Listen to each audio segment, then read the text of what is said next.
መንፈስ ቅዱስ አሐዱ አምላክ ሊስፈቸ መናገር አልፈልኮ ነበርና ግን ያው እንግዲህ በደም የመጣ ነገር እንግዲህ ሰዎች እንደ በግ እየታረዱ ግድ አርሲ ብቻ አይደለም ኢትዮጵያ በሙሉ ደም እየፈሰሰ ነው። አብይ ከገባ ጀምሮ አብይ አይባልም። አብይ ማለት እኮ ትልቅ ነው። አብይ ሳይሆን ዲዮቅልጥያኖስ ነው። ሁለተኛም ግራኝ መሐመድ ይሰውዬ ጨካኔው እንዴት ሰው ሆኖ ሰውን ይገላል? ሰው የሰው ደም እየጠጣ እንግዲህ ለመጨረሻው አብይ ካለ የኢትዮጵያ ሰላም አትሆንም። በቃ ምንም ይህ ሰውዬ ብዙ ነገስታት አልፈዋል። የዚህ ግን የተለየ ነው። የሰው ሞት ምንም አይገደው።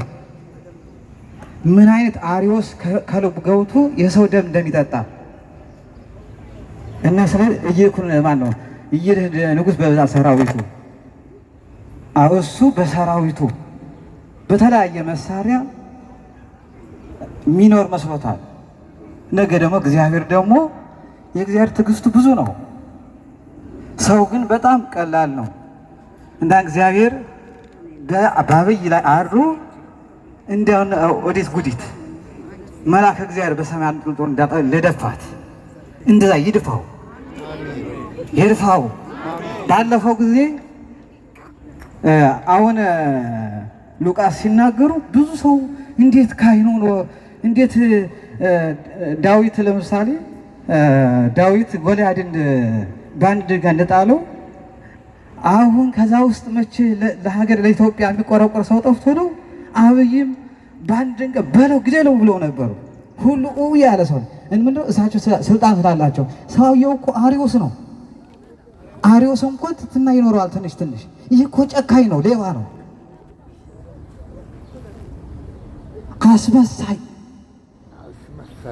አስመሳይ ሲገባ ማለት ይሄ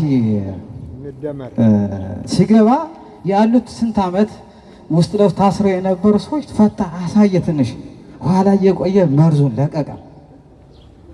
አሳይቶ እንደገና አሪዎስነት ተቀየረ። ሰውዬ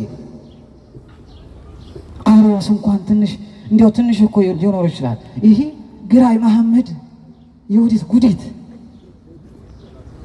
ምን ያክል ለኢትዮጵያ ምን ያክል መከራ እንድጣለባት ይሰውዬ።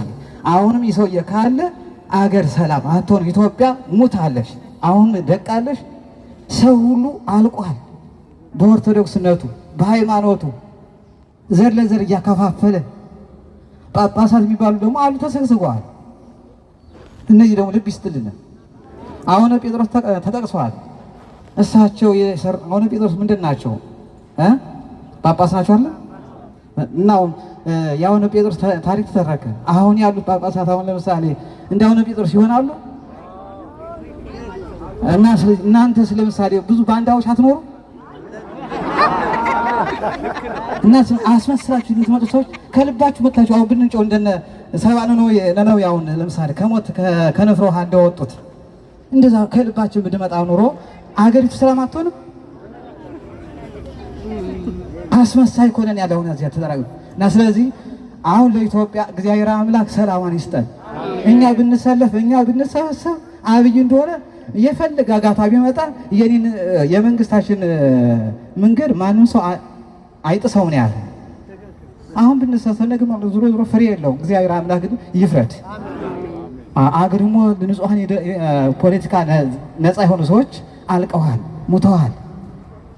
እና ስለዚህ እኔ በጣም ያመኛ ውስጥ ለውስጥ የምናገሩ አንደበቱም ብዙም ባይኖረኝም ውስጤ ግን ይነዳል።